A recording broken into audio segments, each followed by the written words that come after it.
We have done it. We have conquered Tower of Sweet Chaos Tray 245 here today with this team, and I'm going to break it down for you in this run so that you have a great team so that we can cover the strategy. You can beat Tray 245 here and hopefully get to 250 and clear it as well. So thank you for tuning in today. Appreciate your support as always. Down below you'll find the timestamps where we break down the strategy objective of this. We'll talk about the run as well so that you can also be successful and pull it all back together as we always do. Tower of Sweet Chaos Tray 245. Let us go.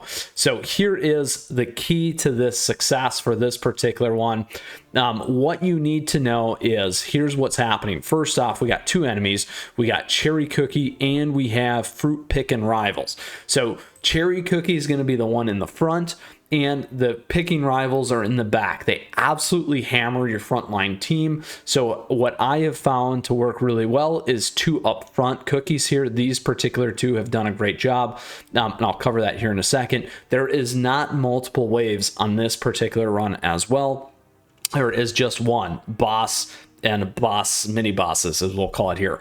And what happens is these ones are going to pick one particular group and just absolutely hammer home. So having high level, high defense, high HP up front is going to be crucial to your success because they need to really take these down before they get to your backline as well. Now, additionally, in this level, we can't have defense cookies, we can't have healing cookies, and we can't have bomber cookies. So what I found to be successful here in particular are these two, Dark Cacao, as well as our friend Capsation here. Two reasons. This guy can hit all the way in the back, give a lot of debuffs that are really helpful, interrupt. Additionally here, Capsation, kind of similar, but also that invulnerability and survivability can just give you that little extra toughness to help you get through. Now, on top of that, I really like Sherbet and Moonlight, one for wide AoE, the debuff, and lowers defense, and then additionally this more direct damage that can really help build up over time. And then in terms of our healer here, we are using the new Snapdragon as well.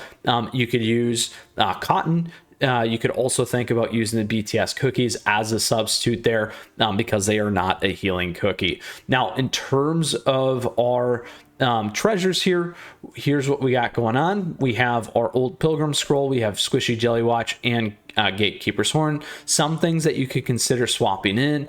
I really like Squeaky Flamingo Tube, increasing HP. This is something you could do instead of defense because, again, it's those front two that really get hammered. Giving them that much more life is going to give them a ton of survivability. The additional defense just really helps on the other squishies in terms of those things. Certainly, you could drop the attack. You could go to Whistle. You could also swap in here for our Disciples Magic Scroll and do both attack and defense as a couple other options there for you. Now, in terms of our team here, here's what we got for toppings, and I have a full blast topping guide for each of these here on the channel that you can absolutely check out. We'll break down each of those pieces. In this case, we're on 5 solid almond. Here for Dark Cacao, we're on 5 solid. We are running 5 solid almonds for Sherbet. We're not running attack. So I do like to cover these in these episodes because it can be different than some of those topping guides. Additionally, we are running 5 solid as well for Moonlight. And then Snapdragon here, we are doing 5 Choco Chips so that we can reduce our cooldown. Now, a couple things here and other strategies that you could employ or deploy for your team. You could run 1 main charge cookie here, and then focus on 3. You could consider flipping in because, again, we can have continued more magic cookies. You could flip in Frost Queen. You could flip in here as well Dark Pearl Cookie because that's going to make, or Black Pearl Cookie, sorry, I like saying dark. That can make a difference and maybe run with 1, but having the 2 is going to split that damage hopefully across those cookies there for you in order to be successful in this run. So that is the enemy breakdown. That is the level breakdown in terms of constraints here with defense cookie, healing cookie, bomber cookie, the team to make it happen. And then additionally here, a lot of the treasures and toppings for you to be successful. We'll run it here quickly so that you can see exactly how this is going to play out for you. Again, see that focus fire damage really heavily in the front. We get some heals going, we knock them back, we lose capsation here, but now we have enough just to focus fire. We'll pause it right there to actually end it so that we can save those keys for 250.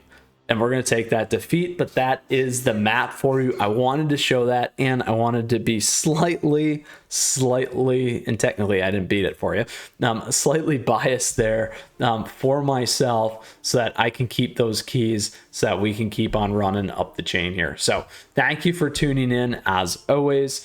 Again, that is how you overcome Tower of Sweet Chaos Tray 245. If you have questions, if you have comments, please let me know. I love to hear from you always. On top of that, feel free to come join the Discord server as well. Great community there as well and growing. So thank you to everyone for that. And lastly, thank you. Appreciate the likes and the subs as we continue to grow this amazing community. We got a ton of great Cookie Run Kingdom content available to you here on the channel and more coming all the time. Best of luck with Tray 245. Let me know what you think. And we'll see you soon with more CRK. Take care. Mythras out of here. Enjoy.